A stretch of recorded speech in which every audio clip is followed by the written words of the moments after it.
Chicago, 2011. A cop is murdered. Police and prosecutors swear they have the trigger man. He swears he didn't do it. How far will each side go to prove they're right? Like it's just one bombshell after another, where you're like, what? The story of a PlayStation, a brain-eating amoeba, and the relentless pursuit of justice. Off Duty, out now. Listen wherever you get your podcasts. Howdy, howdy, ho, and welcome to Fantasy Fan Fellas. I'm Hayden, producer of the Fantasy Fangirls podcast and your resident lover of all things Sanderson. And I'm Steven, your bookish internet goofball, but you can call me the Smash Daddy. And we are currently deep diving Brandon Sanderson's fantasy epic, Mistborn. But here's the catch.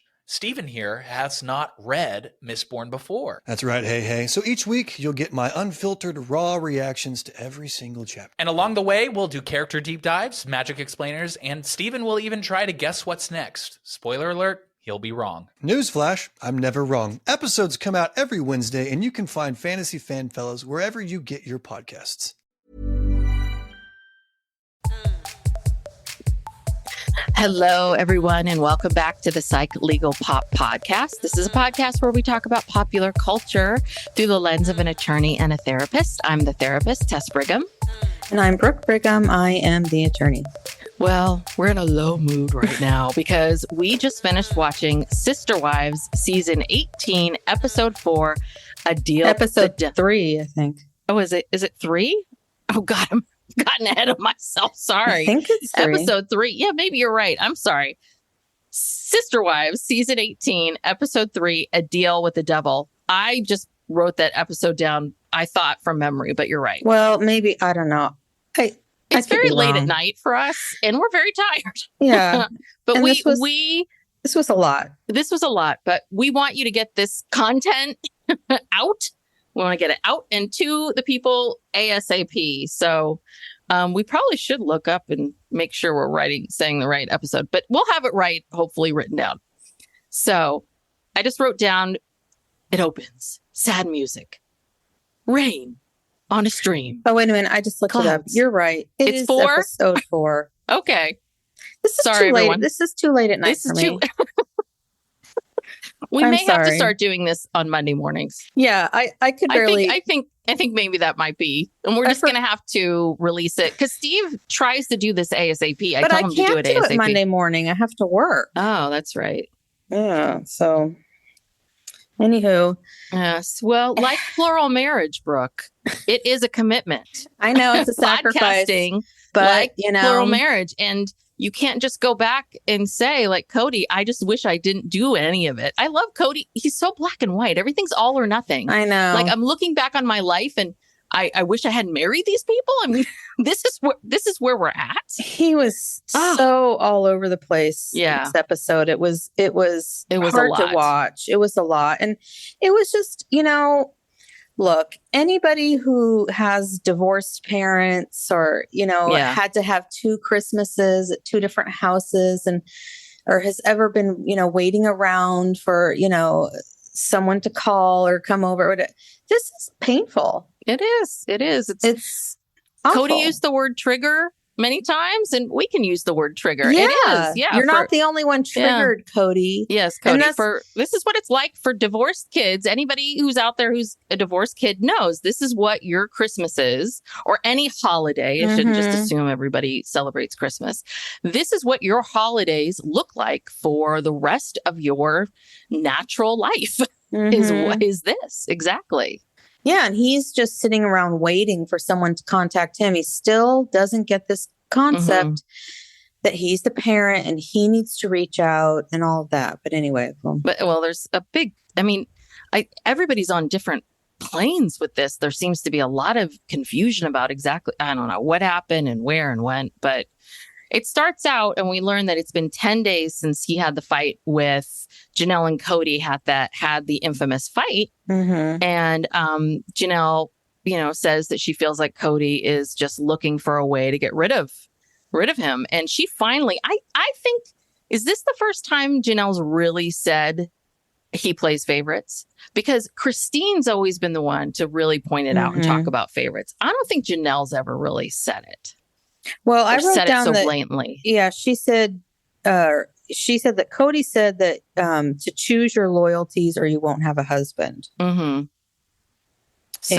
So yeah, this with Janelle, it's all about the fact that she won't force her kids to contact him or, make up with him or whatever. And then Kody says that it's just been one betrayal after another, and that Janelle is the one that is mean. Mm-hmm. He just probably because they just showed him a video of her saying, "I don't recognize this man. This is a mean person." And so that's obviously him reacting to her. So childlike. Well, no, she's not mean. Or I'm not mean. She's the one who's mean. Yeah. Well, one of the other things that Janelle said is she said, Robin lives with the way he wants to run his family. And it looks like he's just going to write off all the other kids. Mm-hmm. And including the big one, Savannah. Yeah. He which hasn't was contacted heartbreaking. her. And he did not address that. And why didn't the producers ask him? Like, hello, why didn't you not contact Savannah? This is very clear. He probably refused to answer it because he has an answer about Gabe and Garrison. He's been, has the same answer when it comes to them, but he doesn't have a good answer for Savannah because Savannah didn't do anything wrong. Yeah. There's no way you can make that case. Gabe and Garrison didn't do anything wrong. But is it because Christine coordinated having McKelty and Isabel and Truly come to the house that they're there? What I don't quite understand is why there was because of this fight and because they haven't talked, there's been no coordination of Savannah being able to go as well. And so, yeah, and I guess, and no, it's not Savannah's job to call her father. Right. But in Cody's mind, it's Janelle's obligation to coordinate Savannah going over to his house for Christmas. Yes. And if she doesn't do it, then he's not going to do it. Mm-hmm. Yeah, exactly. And Janelle says he just didn't want to be a plural husband anymore. Yeah. Well, that's what triggered him was when she said shut the fuck up. That triggered him. No, yeah. That was very triggering for him. And Janelle says she doesn't recognize Kody. Maybe this is who he has always been. It's like, maybe this is who he has always been. Yeah. So cut to Robin's house. Yeah. It's Christmas Eve. Kody and Mary are kind of laughing at something. Ariella is on the table with her binky. Yeah, we're not going to talk about that binky. Every time I see it, I get so like, oh, okay. I know. You know what? Parenting is parenting. Judge. It's hard enough. I'm not going to judge the binky. There are bigger fish to fry here, but it just kind of had it. But she is 7, 8 now. I think when this was filmed, she was at least 6. Okay. Okay. Hopefully she's dropped it by now, but yeah. Try the Binky Fairy. We did that for our son. But there's just sort of an overall depressing kind of mood. Oh God. Oh yeah. The best, obviously, when you look at all these Christmases, you do not want to be at Kody and Robin's. No. You want to be at Christine's. Oh, Christine's house. They're having a great time. Happy, happy, happy. Oh, yeah. And she says, "Are you kidding? I'm so excited about this Christmas. This is wonderful." And yes, it's going to be chill and easy and quiet. And she's having a grand time. And listen, even over in Flagstaff and Janelle's tiny little apartment, she and Gabe are having a great time making that lasagna. Yeah. Trying to figure out that lasagna and all of that. I mean, those two, I would rather sit in Janelle's small apartment with those people than go to Robin's giant house because that looked like torture. Yeah. And then Janelle tells us that she put Kody's stuff in storage. And if he doesn't come and get it, she might just give it away. I know. I was thinking but how much stuff could he possibly have? Yeah. Does it really require a storage unit? I mean, I think she just put it with the rest of her storage. Yeah. But I want to go back to, she did talk about, and she was crying about how she feels so stuck. I have nothing. Yeah. But what I don't understand is, couldn't she She has that RV. That RV was like $100,000. She could sell that RV, put a down payment on a house, and start building equity. So she does have something, right? Or does she own that RV with Kody? I don't know. Do you think she financed it? But they were talking about how it cost $84,000, but that doesn't mean she paid $84,000 cash. I thought she could have financed it. I thought she paid for that outright. Oh, we don't know. Oh, okay. I guess you're right. I didn't even think of that. Maybe she financed it. In the back of my mind, I thought that she paid for that outright with savings. Also, anything on wheels is going to depreciate the minute you buy it. So it's not like she's going to be able to sell it for So good. Okay. I had some hope there for a second because I kept thinking, like, what about this RV? Like, don't you have some things? But, oh, God, Janelle. Yes, this is not good. Okay.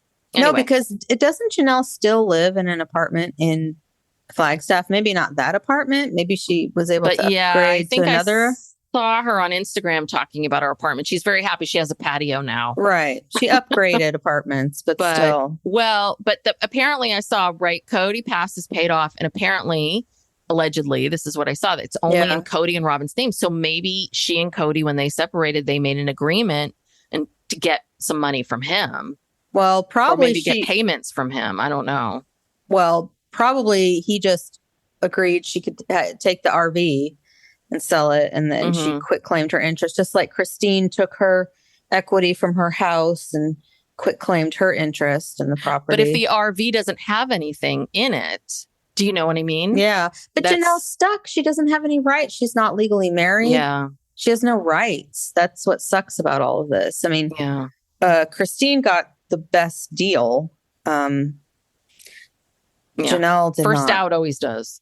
Yeah. And also too, I don't think she wants to spend any more time tracking money down from Kody. She wants to move on. She doesn't want him back, but she can't walk away. And that must be heartbreaking. I mean, to feel so stuck. Ugh. Yeah. So Gabe and Savannah, they talk about how the last couple of years have been hard because they're now basically living separately. And then Garrison says that they have reached out, but they've been neglected because of things that never happened. And that made me think, well, is Robin making up stories about, well, and then happened? the next, this is why this is all so bizarre. So Gabe and Garrison are saying, no, we've reached out. It's been ignored. Kody says, I have not rejected them. I've reached out only to get rejected. And so it's like, well, who's telling the truth? Who's telling the truth? Yeah. And I guess the question you have to ask, right, is what does quote unquote reach out mean? So does and same for Garrison and Gabe. I don't know what they mean when they say, I mean, have they picked up the phone or have they texted him or whatever? Again, I'm with you that it's on Kody. So the question is, Kody, when you say that you've reached out to them, does that mean that you've actually picked up the phone, or is reaching out like telling Janelle? Right. Is that your version of reaching out? I think it is. Yeah. I truly think it is. It's like telling Janelle to tell the kids to call him. That's so that must be reaching out. That's reaching out. Okay. I guarantee you. Yeah. Okay. So then we go back to Robin's house and she's making mock ravioli. Oh, no. Mock ravioli is Mary. Or Mary. Okay. Mary's making it at Robin's house. She's at Robin's house. Yes. And then we get a eye full of this Dickens Christmas Village. Oh, Lordy. Yes. Yes. I kept trying to pause on when we got glimpses of Robin's house because I really wanted to see it. It's a cluttered mess. Well, I think she really cleaned up for the cameras because I think they were like, we've got to film and you cannot use last year's. We need this year's. Yeah. So at one point, I paused it and Kody was standing in front of the kitchen counter. And I was like, there were tons of vitamin bottles. There's not an inch of space. You couldn't even put a cup down on their kitchen counter. Of vitamins. I'm like, what are all these vitamins for? And I was trying to look at regimen. Yeah, is it his or hers, or is she like loading these poor kids up with vitamins? Probably everybody's on vitamins. Look around to see, what else is on the walls, and I mean, because some of her art is a doozy. Oh yeah, it's very that art, we can talk about that at the end. There was a piece on TikTok about how expensive all that art is. But yeah, that house is a cluttered mess. And she literally has, like, on the kitchen island, this Dickens Christmas village. And she says, it's very special to Kody because he has a special, thing with the Dickens Christmas Carol, or I don't, it's just, there's so much stuff. It's just that's where all your money is going. Yes. Well, what's so funny about that is when they were panning, they kept I was like, God, this keeps panning. This keeps going. This is a lot of stuff. Like, this is a lot. And it's like, this is what Kris Jenner is shopping for, right? It's like, Kris Jenner can afford this. You can't. Well, this is insane. This is truly insane. Not even as nice, but this next moment was one that made me laugh out loud. When Kody says, this must be really awkward for Mary because this is mine and Robin's house. And, we really have to, this must be awkward for her because we really have to tone down our romantic tension completely. They can't be like pawing each other all night. And it's just basically, so I think thank you. So we're finally speaking the truth. And Mary is finally woken up. In this episode, someone has taken Mary and shaken her enough to realize that, Mary says that she feels like she's the other woman because you are. Like, and you're not even the other woman because he's not even doing anything with you. Yes, he doesn't even, in the rest of these conversations that he has with Nathan and moving on, your feelings are never thought of. You are never mentioned. And that is so sad. But even Robin says, it's a little different when Mary's around. It's like, what romantic tension are what they are having you guys to doing? Having to tone down for company for Mary. But essentially, Kody just owned it. You just owned it. And this entire episode was about Kody and this question of, I signed up for plural marriage. These women signed up for plural marriage. They signed up for commitment. I signed up for this whole thing. And you've got a wife there. That's Mary. She hasn't not left you. And you've basically just called it your house with Robin. So you have already left this marriage. You've already left your other relationship with Janelle. Right. So come on, Kody, give me a break. He's unreal. And the stuff he says is just, does he stay up at night thinking of these? He says he has a deficit in his bank account of love, and his heart is ripped in pieces. He's just saying these dramatic things throughout the whole episode. And it's like, oh my God, calm down. Well, he starts it. He'll start my bank account of love, but he can't think through what this, what does this metaphor actually mean? He's like, deposits? Am I going to take deposits? No, withdrawals? Am I withdrawing love or depositing love?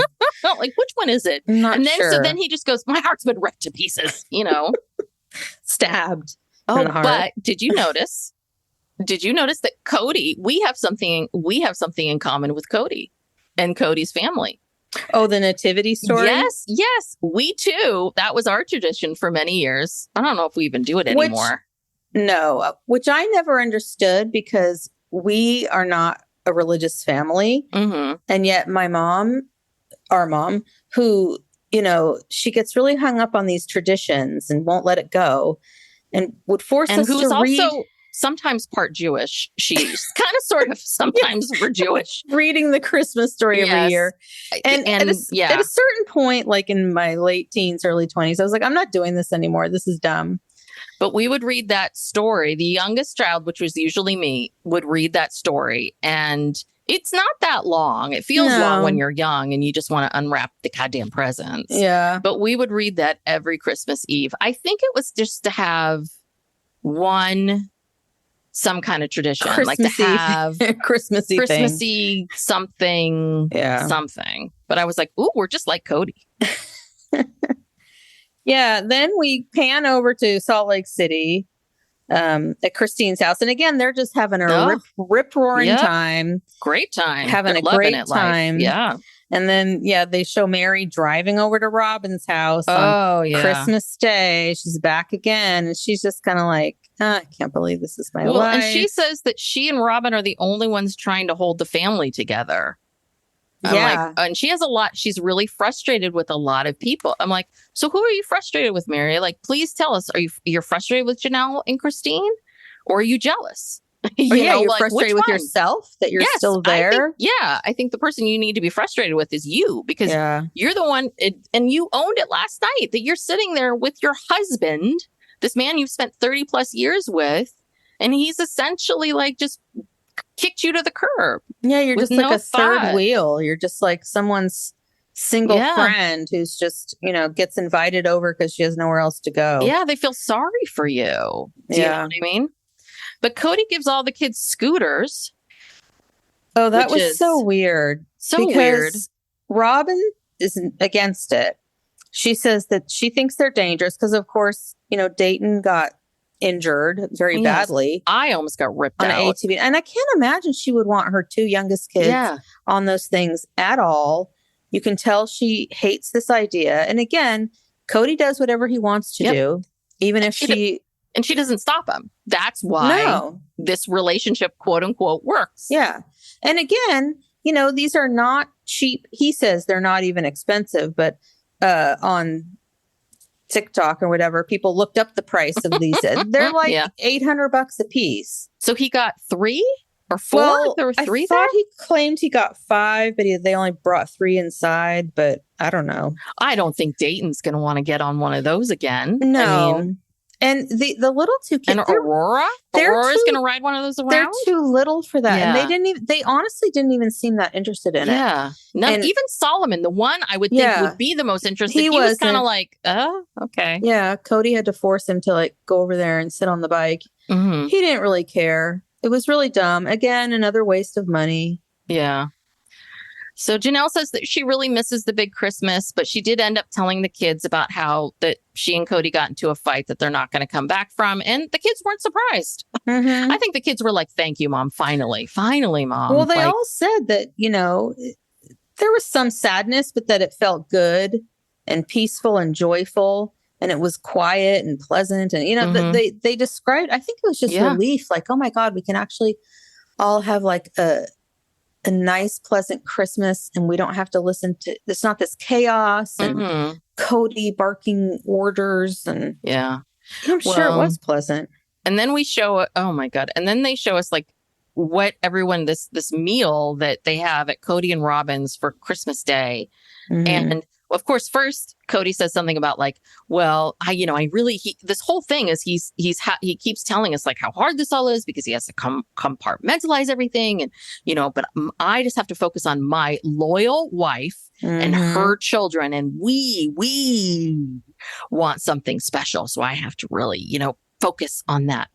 So what they're doing is we're having crepes. Now, Brooke, I don't know if you know this or not, but crepes aren't like tortillas. Oh, no. Unless you're a real dumbass. I'm so glad Kody explained what crepes were. Thank God. I mean, hello, how many crepe places are there in the world?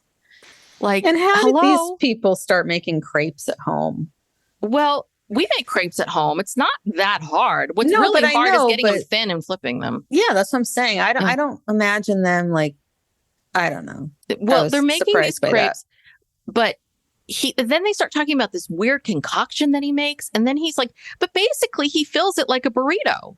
Yeah, he puts mozzarella cheese and berries and aioli. Ugh, that's disgusting. But the thing is, a whole thing with crepe is that you don't roll it like a burrito.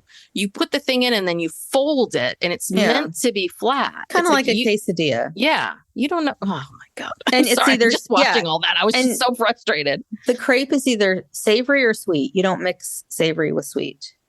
Like you don't mix berries with aioli. Yes. Because you can have that's one of the things about crepes is that you can have savory crepes and you can have sweet crepes, and you can make a ton of crepes, and then you can put a bunch of stuff out and people can fill up their own crepes and make it. It is a good like holiday thing, but that just looked disgusting. And they have a little interview with Saul and Ari, which looks like it was filmed more recently because they look older than they actually were on that Christmas day. Mm-hmm. And Solomon does not like crepes. No. He does not like the texture or the strawberries or the breading. But Ari loves them. Yes. So. But they both agree their father's, his crepe is disgusting. Yeah. They're both grossed out by that. Yes. But Kody then repeats that clip that was aired so many times where he's like, oh, God, I'm in this bad place with Janelle. Yeah, we Christine's know. gone. I don't know what to do about Mary. Yeah. And then now we're back on the, poor Kody. Let's feel sorry for Kody thread. Yes. Where he's like, well, I got through the holidays. It was very isolating. Nobody likes me. Yes. And this is when he takes a drive with Nathan. Oh, poor Nathan. I hope Nathan's getting paid or Nathan's getting something out of this because Nathan's, well, I don't know. Nathan's he's taken a lot for the team. I mean, I don't know. He really has. And did Nathan test for COVID-19 before he got in the car? That was a good question if he tested. Yeah. But I like how people to have compassion, though. Nathan feels like, and he is, listen, yes, Nathan, you are right that we do not know what it's like to go through a divorce on television. Mm-hmm. And yes, we need to have compassion, but got it. Yeah. Well, it's interesting. Kody calls Nathan a friend, but that's his brother-in-law. Mm-hmm. But and friend, Brooke. Okay. And friend. But in this friendship, Nathan never gets to talk about what he wants to talk about. We just talk about Kody and Cody's problems. All Cody's problems. Just like when Nathan. They had the men's group last week. Yes. It was all they talked about was Cody's problems. Yes. We don't ever talk about poor Nathan and what's going on with him. I like Nathan. I do, but he said some good things. He did. You know? There was a few moments when the two of them were together. I was just like, okay, you two. Slow it down a little bit, but yeah, he's just like, and then Kody says something to him about how, like, you know, God, it's like, I feel like Janelle and Robin are look at me like they don't even know me. I'm like, again, no mention of Mary. Mm-hmm. Like, again, no, not even there. It's like, whoa, okay. And then I guess this is part of this question he's asking himself is like, do I want to be a monogamist? Yeah. You know, like he's asking himself, I don't know if I want to be a monogamist. He says that he's going through a divorce, but he has a wife that he's still in love with. You know, obviously Robin. Yeah. No mention of Mary. And no real mention. And when he talks about divorce, he's talking about Christine. So what is he? And so he's not referring what about to Janelle. What's going on with Janelle? Does he not still love her? Because he says a wife. I'm still in love with. Nathan brings up something very important, which is something, I don't know Kody has yet to think about, which is, you know, you're losing a wife, but your sister wives are losing a sister wife. Mm-hmm. And, you know, he was saying, you know, I was bitter and angry, but I also forgot that my wife lost someone as well. And then Kody, what does Kody think? He's like, I never thought a minute about how this affects Robin. Like, no mention of Janelle. Yeah. No mention of Mary. None. No. Not a one. Just Robin. Yeah. And then, of course, they have to interject this scene of Robin saying that she feels the ultimate loss. Oh, yes. And that she's suffering from depression. And we can't forget, this is very hard on Robin. Nobody forget. Yes. So, and then we get into this whole thing about how for women, it's easy for men in plural marriages to very easily dismiss what the women go through in plural marriage. And that part of that is this thing called sacred loneliness. And I guess apparently sacred loneliness is it's an honor to that being lonely, it's an emotional sacrifice. You know, it's a good thing. It's the fact that you're lonely it's a sacrifice. Part of polygamy. Yes, you're sacrificing your emotional needs, and that's a good thing. Like women, it's good for women to sacrifice your emotional needs. Yet again, misogynistic BS. And the best is they then go to Christine, who's laughing and then saying how ridiculous and silly it is, and then we go to, you know, Janelle, who's explaining how silly and ridiculous it is. And then even Mary is like, oh, that's such BS. Well, and then she said she's never heard of it. Mary said she'd never heard of this sacred loneliness. And then we get to Robin, who's like, oh, yes, of course. She's very serious about it. She's like, familiar oh, with yes, it's very lonely. It's very, very lonely. And I'm thinking to myself, lonely? This guy's been with you lonely. You've never been lonely. And Robin. she's like, but it's an opportunity for you to get a closer relationship to God during those lonely times. This is, of course, the bullshit that they, shove down your throat in these religious things, right? Which is... Yeah.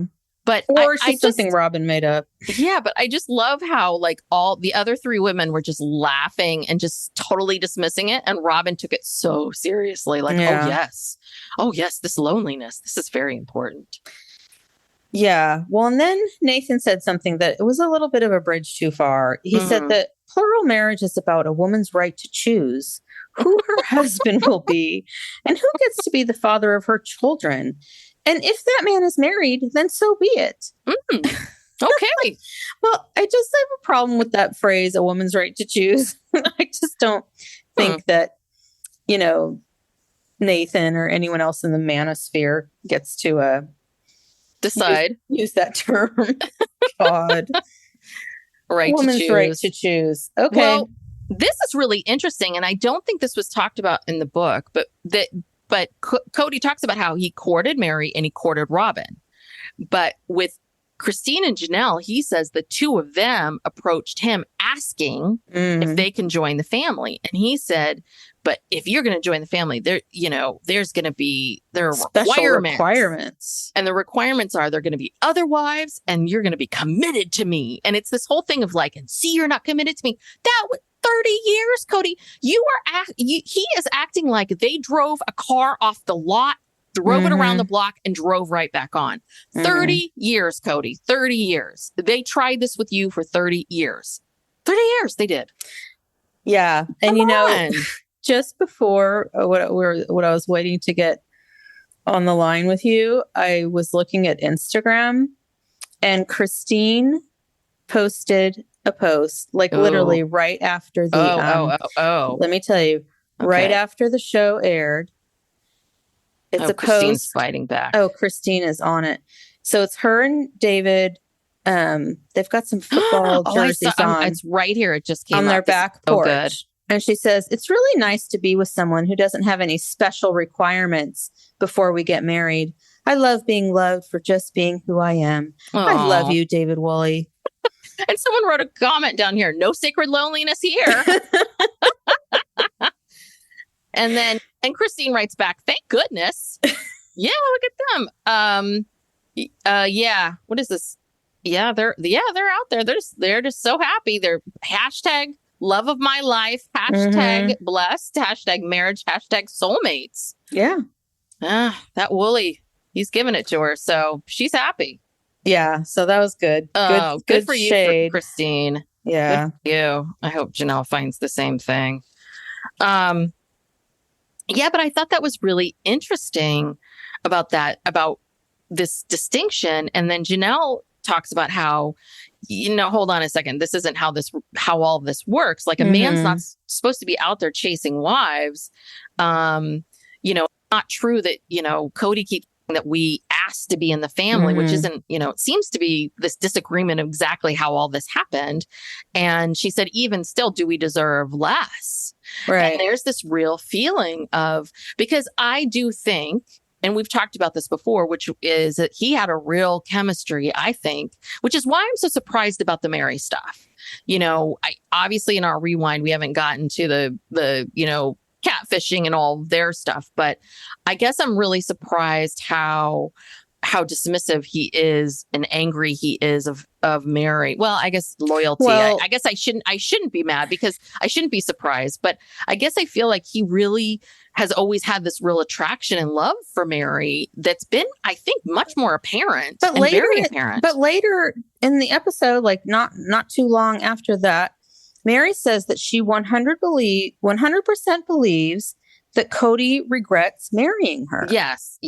Well, hold on. We'll get there. Okay. But yeah, I know what you're talking about. So that doesn't make sense. That surprised me too. Yeah, but it's like he's mad that they later decided not to be part of the family, even though he always said all the time that the wife could always leave at any time. Like no one was a prisoner. Yes. And that's always how he sold it to everyone. Like, this is a choice, blah, blah, blah. Yeah. And this isn't now like they don't want to be a part of this. Yeah. It's not like these other, groups where, you can't leave. I don't know. Kody he doesn't know what he's saying or doing. He's so all over the place and so confused. Yeah. Well, and then in the next beat, he's like, oh, he's still shocked.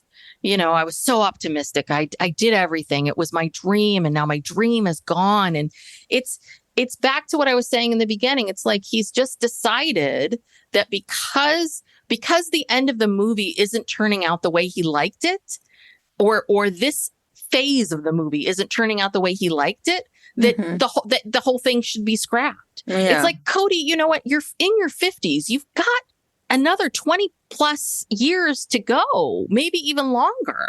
You've got grandchildren. You've got so much going on. Like, why does this have to be so black and white? Like that you regret, like, why can you not just sort of see that you're still a family? Yeah. Like you haven't lost your family. God. That's what he keeps saying. Like, Janelle's deprived him of his family, and, Christine has poisoned him. It's like, Kody, no, it's like, this happens all the time. You're still a family. You're just going to have to work a little bit harder. You can't rely on these women. And also, these are grown adults. They can't control their adult children if they wanted to. Yeah. So you're going to have to, actually, Kody, for the first time ever, you are actually going to have to be in charge and in control of your relationships with your children. Mm-hmm. That's what's so hard for him. It's just too much for him. Maybe.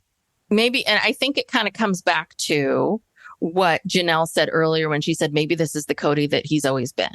Because I do think that Kody's always been praised being what a great husband, what a great father. He's been around. And it's like, well, maybe it's just that he's always, that really it's the fact that he just showed up. Yeah, and the wives made it all happen. Yeah, that the wives really made it all happen, and that all of the coordination of the holidays, that all the coordination of this, of getting gifts and talking to people and relationship building and all of that, it was all the wives doing it all behind the scenes, and that really what Kody did was he showed up. And so all those Christmases that you're seeing of him, like me and my family and all this thing, it's like, well, you just showed up to that. Yeah, you didn't make that happen. You didn't. So the minute it comes down to you having to do something like, I don't know, pick up the phone and call Savannah and say, Savannah, do you want to come over? Like, then things all fall apart. But then in the same breath, he says he admits that he feels relief when a wife says, I'm leaving. I'm like, okay, now we're back to this. Yeah. He doesn't know. He doesn't know what he feels.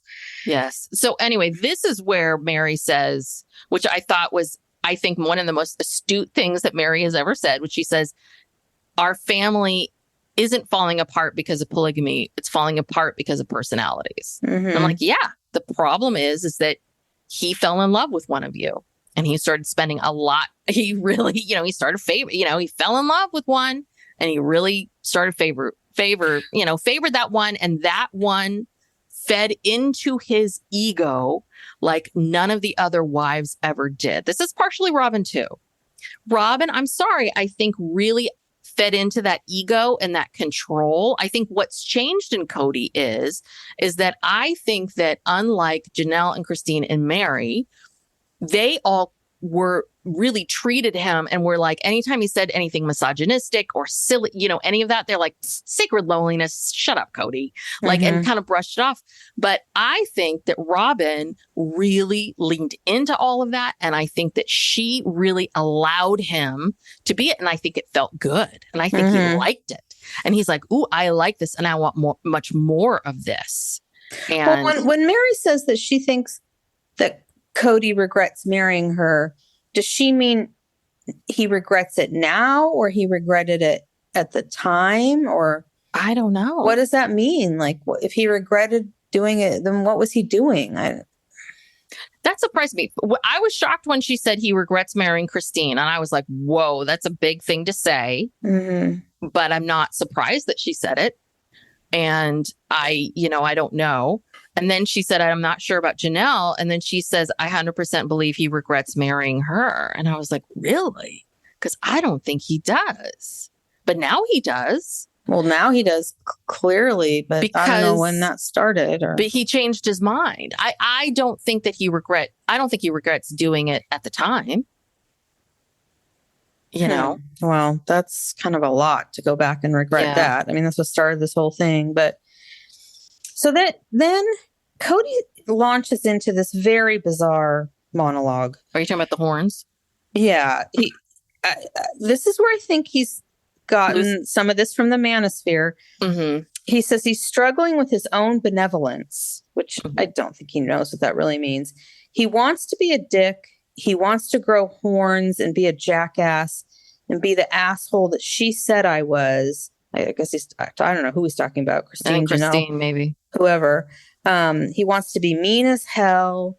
I tried so hard to do what's right. I should just be the devil. I think I am. Yeah. It's like, whoa. Well, Kody, my favorite line was, I just want to be a dick for a little bit. It's like, now? Like, what? What is this? First of all, you have been being a what's dick. This version? Like, this is your non-asshole? Right. Like, this is you, like, on a thing?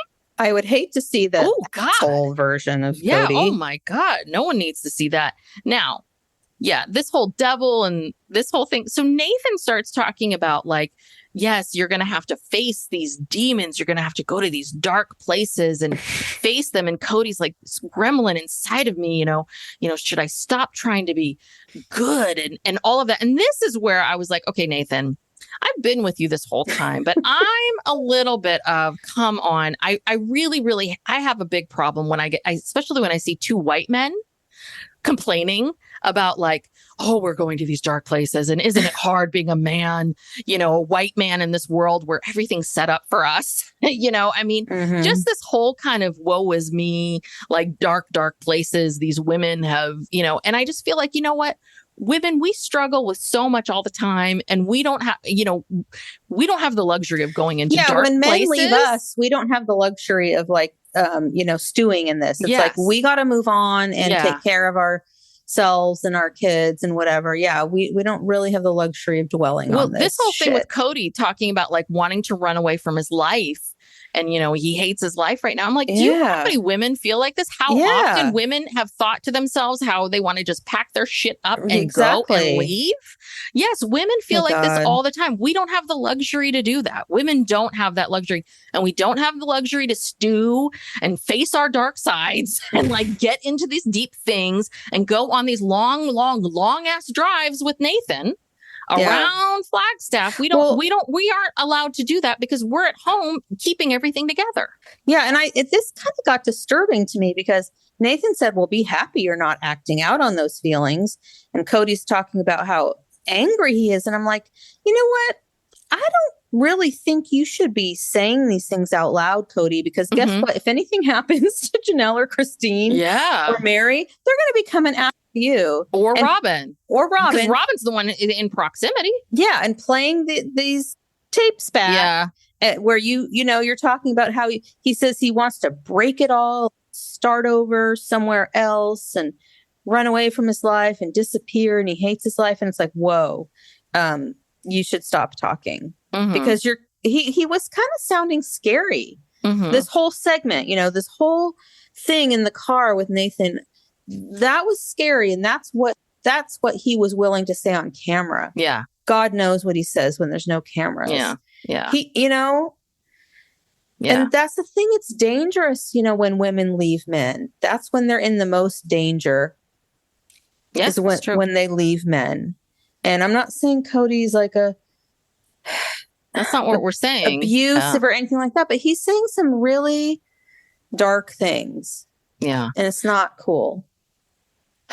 Well, and what disturbs me about this, and I had something like this a couple years ago, a friend of mine who we're not that close anymore, but he was going through a divorce and it was his fault that the divorce was happening. I will just say that much. And, he started telling me about how he wanted to just sort of disappear. He was going to, like, leave and, he has 2 kids and he was just going to disappear, almost like disappear and almost as if, like, he committed suicide, make his kids think that he disappeared. And I think this is why maybe he doesn't speak to me anymore. I was just like, no, Do not speak like that. I was pissed. I was livid. It wasn't a joke. He wasn't joking about it, but I was sort of like, you don't get to talk like that.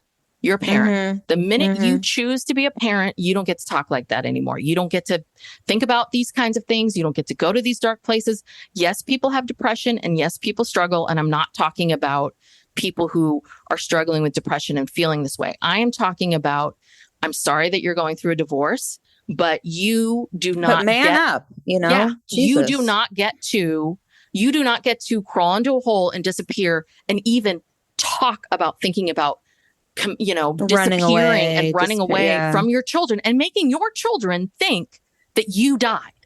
Because I have worked with those kids. I have been with children whose parents have killed themselves. And I'm telling you, that is a lifelong pain. And I was just like, you've got to be kidding. He does not talk to me more. I was just like, you've got, no. Well, because you wouldn't indulge him. I was not going to indulge him. I indulged so much because I listened to a lot of it. I indulged that. That was my line. I was like, no, I'm not indulging this anymore.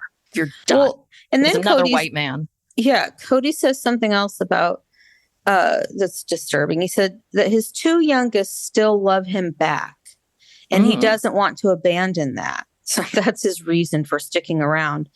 And again, this just goes back to, we've talked about this a million times, how Kody it's almost like he can't really give love or be in a relationship. It's all one-sided. It's all these kids who love me, and they have to be, affirmatively like coming to him and showering him.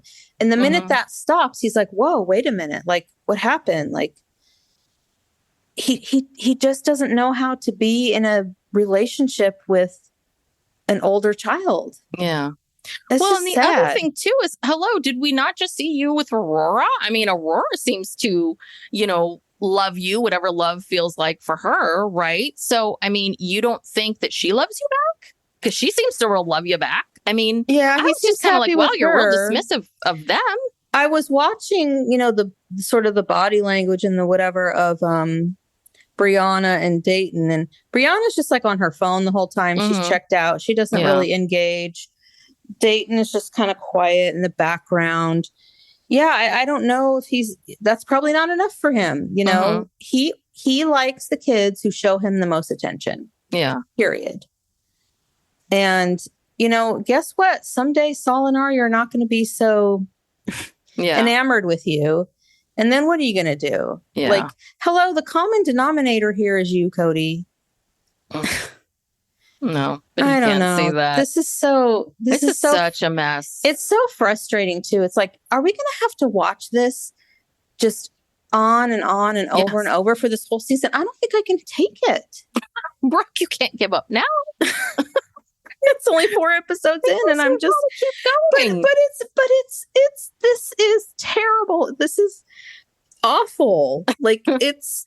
But we've got a little bit of a problem, right? Which is that Robin says she wants to live plural marriage. She has always wanted to live plural marriage. So we've got a bit of an issue here because Kody doesn't know what he wants. Yeah. She said it was a deal breaker for their marriage. Yeah. That she did not sign up to be in a monogamous relationship. Now, how serious she is about that statement, I don't really know, but I don't know. Anyway, let's get away from these Debbie Downers. Where's a great place to be? Janelle's rental. Yes. Because Christine's coming in. She's in Flagstaff, and their two families are getting together to celebrate. And they're having a snowball fight. They're having so much in the fun. Snow. Yeah. They're just like, Gabe says, then they'll go back to Gabe, and he says that he feels like, this I thought was interesting. He says he doesn't feel like he's slighted by Robin and Kody, but definitely neglected. I'm like, I think neglected is worse than slighted. Yeah. I don't know which is. Yeah, he said they made no effort. And he feels neglected. So this comes back to this other part where Robin says Janelle's boys didn't. So she says Janelle's boys didn't want to be around me and my kids this Christmas. And she said, if I thought that there was a way for this to change, I would have stepped in. So my question is, so Why didn't you step Why in? didn't you? Like you could. So are you so under Kody's control? Yeah. That you cannot have just, you live in the same town. You cannot have like gotten in your car, driven over to Janelle's house or driven over to Gabe and Garrison's and been like, what's going on? Can we figure this out? Kody would have been pissed because he's already made it clear that Gabe and Garrison have to reach out to him. He's telling Janelle, you make them, call me. No, call Brooke, your dad. We squash that. It's conversation. It's a conversation. Right. But he said it's a conversation. Janelle was required to tell the kids, call your dad and have a conversation. Yes, it's a conversation. But still, it's like, so yeah, it's the same thing. Robin cannot pick up the phone. She cannot text. Kody would be livid because because those boys have to come to him. Yeah. And then Kody, of course, said they decided on a separate Christmas without us. So he just like, that's his, they just decided that. Oh, Lordy. So then they have the second Christmas at Kody and Robin's with McKelty, Truly, and Isabel. So they all come into town. And no Mary. No Mary. And yet this would be like, at this moment, this would be the moment where I was thinking to myself, okay, Kody, put some, put the thoughts together. You do know all of your kids, right? Don't you think, oh, where's Savannah? Yeah, invite Savannah or I don't know, Hunter. Hunter's in town from Baltimore. You don't have an issue with Hunter. Right. Where's Hunter? Where's Savannah? Like, those are Hayden was there. He was in town. Hayden. Yeah. I mean, like, why aren't they there? Mm-hmm. I mean, Gwen, I know, but he doesn't accept Gwen. So Gwen, does Gwen live in Flagstaff? Because that's where her wedding was. I mean, poor Gwen. So Gwen is not at a single one of these events. She was not at Christine's Salt Lake City. So maybe Christmas? she's with her wife's family. Maybe that was what was happening. This thing, it's kind of disturbing. Gwen is never around because Gwen and Hayden can't be in the same room or something. Mm-hmm. I don't know. But that was so weird. It was just that those three came. And then I was just like, you don't put the two things together, Kody? And then I was like, why not the producers asking him? But I guess you're right that Kody probably refused too. He's not going to talk about that. Mm-hmm. But I don't really find Solomon or Ariella interesting at all to listen to. No, but I mean, we rarely get to see them. It's the first time we've ever seen them. And, they both think each other are annoying, but also sweet. And sounds about right. This is very interesting where they're showing the holiday and Kody keeps asking Robin to come over. Why don't you come over and sit next to me, Robin? Sit next to me. And do you want to sit the love seat? Let's sit, and she didn't want to do that because she didn't want to be too, lovey or whatever, lovey-dovey in front of Christine's kids. Like they care. I mean, they don't know, or they don't even. I mean, we see one scene where she sits on the edge and he rubs her back, but they have all that romantic tension. I mean, it must be really hard for the two of them. Hard to hold back. They've had to hold back the romantic tension for about 4 days now. Yeah, it's been a lot. So it must be really hard for them. But Kody then tells us Janelle's household is a source of my pain. Oh, and Kody, you are the source of your own pain. Kody says there are things I need to change, but I'm not ready. And I'm like, you have got to be kidding me. You have children. I'm sorry that you don't feel ready, but you have kids, and this needs to be. You have to deal with at least the stuff with your kids now. I'm sorry that you're in all of this pain, but Kody, you don't have a job. Like, this is your job. Being on this show is your job, but you don't have any other job to speak of. Like, do you understand that, Kody, every single day people are getting divorced and, people are left, they're getting divorced, they're raising children on their own and getting up and going to work every day and doing tons of stuff and managing not to turn into the devil and managing not to have horns. I mean, I don't know. The highlight, I swear to God, was romantic tension. That one made me laugh out loud. He also acts like he was blindsided by Janelle. I mean, clearly things have been bad since COVID started. he shouldn't be surprised by this. Nobody is surprised by this. The kids aren't surprised by it.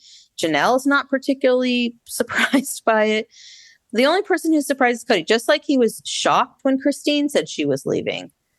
You know? I mean, even though she told him many times, I'm not happy, don't sleep at my house, you know, like whatever. Well, I think he's still reeling from, because this is still 2021. So I think he's still reeling from Christine. And I think he is so shocked that Christine, this like overweight kind of girl, I really do think that he probably thinks I'm better looking than her. Like I'm a prize, you know, and she really loved me. She thought I hung from the moon stars, that this, you know, whatever girl that she has been playing chicken with me and that she would never, ever leave me. And here she did. She left me and she looks better than ever and she looks fabulous and she's so happy. And the fact that I think that he is still so shocked by that. And the fact that Janelle is just right behind her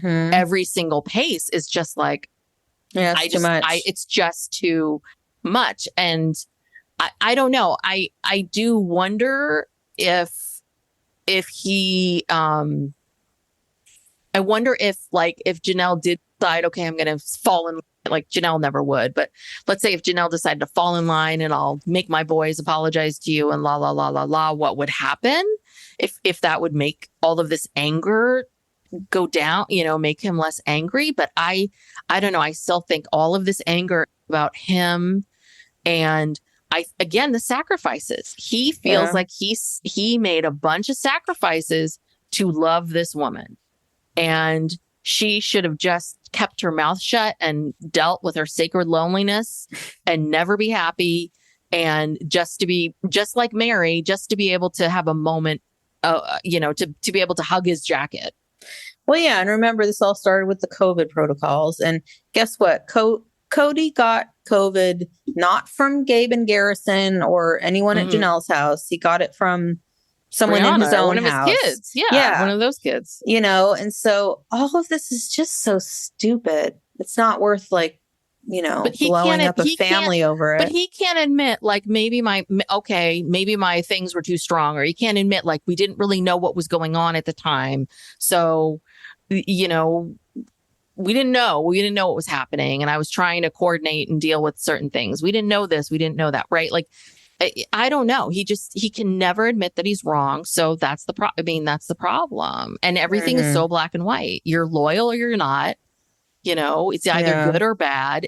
There's no shades of gray to anything. And it's very frightening because that is a teenage mindset. It's the mindset of a 13-year-old or a 15-year-old breaking up with a girlfriend. Like, that's the mindset of a child. But as an adult, especially, you know, once you get on the other side of 50 and, you know, turning 50, which I did this year, which is rough, where you kind of realize like, oh, I'm not middle-aged. I'm like past middle-aged. I'm like on the other side. What you realize is, oh, God damn it. Like you just realize that you've just lived so much that you finally see just how there is nothing that is black and white. There's nothing that is ever one thing, that everything is about perception. Everything can be seen in so many different ways. And this man cannot for 1 second stop. He cannot stop himself before he turns on a camera to even ask himself a question like, what else could be true? What else could be true? His ego is just so out of control, and I don't think it will ever be in control. I don't know. I can't remember. I can't even remember what were the scenes from the next week's episode. I mean, where do we go from here? I mean, I'm just like, what were the scenes? God, we just watched. I know. I just watched it. I was so I've blacked out here. I'm completely my own world. So completely blacked out. What's the news from? I saw that thing about Coyote Pass and how it was in Robin and Cody's name. That was the only thing I saw. Do you have any gossip or anything that you've seen on the TikToks? Well, I just, I don't know if you noticed the weird artwork on Robin and Cody's walls. Not from this time, but either a time before there were a bunch of they look like velvet paintings, but I know they're not. And they're atrocious. They're atrocious so paintings. Ugly. They're the ugliest paintings ever. And they've got and there's a lot of them. 4 or 5 of them, all kind of in this nook, corner thing. Well, anyway, someone on TikTok, God bless them, did some research and found out that these are paintings by an artist named Vladimir Kush. And so there's one that has a deer above a burning forest. That one is $6,700. No. Yeah. Oh my God. Kody is buying that kind of art? Yes. And another one, it had oceans with palm trees, $8,950. Wow. There was one that was a safe harbor in a a harbor, looking out a window at a harbor or something, $4,200. And another one that was a picture of a fiery chair, which was about $5,000. Anyway, there's $25,000 worth of paintings in just one corner. Wow. And when I think it was last week, Kody was, filming with his iPhone, from the bedroom. And there was this painting above the bed. And someone was pointing out that that's another, they knew who the artist was. And it was another super expensive painting. And then all the, the Dickens Christmas Village and all this. Yeah, that thing was a fortune. I'm sure she got it over the years, but every year you're spending probably $500-$600, maybe $1,000 on these damn things. Yeah. No, it's a $10,000, $15,000 set, I bet you. Yeah. She's just spending. I think he is too. He likes it too. Oh yeah. In the meantime, yeah, I'm sure his,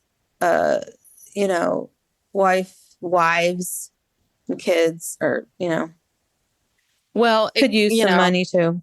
Listen, money can't buy you class, as Countess Luann de Lesseps told us. Elegance is learned. Yes, elegance is learned. And I can tell you, my God, you can paint some god-awful, ugly picture and go off and sell it for $8,000. I mean, and my some God. sucker like Kody just buy it. I bet you ain't. Cody's like, I'm that deer. I am that deer.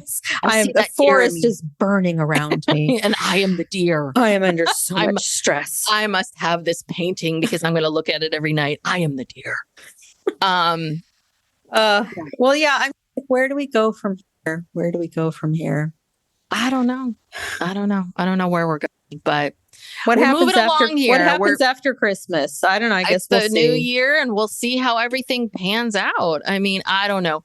I mean, typical. It's sister wives, though. They beat things to death. I mean, unfortunately, this is the emotional roller coaster that we're going to go on. So, well, and there used to be, the ratio of actual footage of the family and, the confessionals, whatever you want to call them, used to be a little more equal. Now I feel like it's all just these confessionals and we get very little footage of what's actually happening because nobody's together and they have to film all this stuff separately. And and it's a lot of Kody's anger, which I think is the unfortunate thing is there's nothing more to it. It's just, okay, Kody's angry. What else are we, Kody? We have to move on from Kody's anger. I cannot take a couple more months of Kody's anger. Yeah. No one can. No one can continue to watch. Yeah. So, I mean, and we're now here. I mean, she left in August, September. I mean, this is people are angry after a divorce, but this is a lot of anger for a long time at one pace. Do you know what anger kind of rises and dips, and then you have other feelings, and maybe anger will come back in, and then sadness. He has just been anger, just anger, and just nasty anger. Boom, straight across. But this is him nice. This is nice Kody. This is Christmas Kody. Yeah. Yeah. Well, and there's going to be more with Janelle because they're going to eventually have to have a conversation or two about this. Right now, he's just avoiding her. I don't know. This is a lot. This is taking the joy out of sister wives, if there ever was any. I don't know. Well, I don't know. There was joy. There was joy, and that's the thing. Kody usually can't see we any laugh of it now. I know. Usually we laugh at so much of this stuff. This one, it's just like, oh my God. Yeah. Not much to laugh at. Yeah. All right. Well, let's wrap this sucker up. Unless, do you have more TikTok stuff? No, that's it. All right. Well, if you're here and you've made it to the end, thank you so much. Thank you so much for joining us. If you like this podcast, please like it. And, well, not like it. That's social media posts. Subscribe to the podcast. We are, so these episodes come out on Mondays, the new season, and then we're doing our Sister Wives Rewind. Those come out on Tuesdays. We're currently in season 5 of that show. In addition, we have, if you are new to our podcast, we've been here for about a year. So we have a back catalog of a lot of other shows besides Sister Wives. It's not all Sister Wives. So we have lots of documentaries and we've talked about particular people. So please go back and check those out if you have not listened to those already. If you like the podcast, please give us a 5-star review. If you don't, then please don't leave anything. Just kind of keep moseying along. And if you want to follow us on social media, we are at Psychopop on TikTok and Instagram. And so just follow us there. We'll tell you what's going on with the show and, you know, update you on the lives of sister wives and other things and such. So yeah, I think that's it. Yeah. Thank you. Thank you so much. We made it through, Brooke. You can now go to bed. And I can go to bed now. Decompress. And I have to, do a cleanse. And get Kody off my mind. Ooh, Kody off my mind. All right. All right. Bye.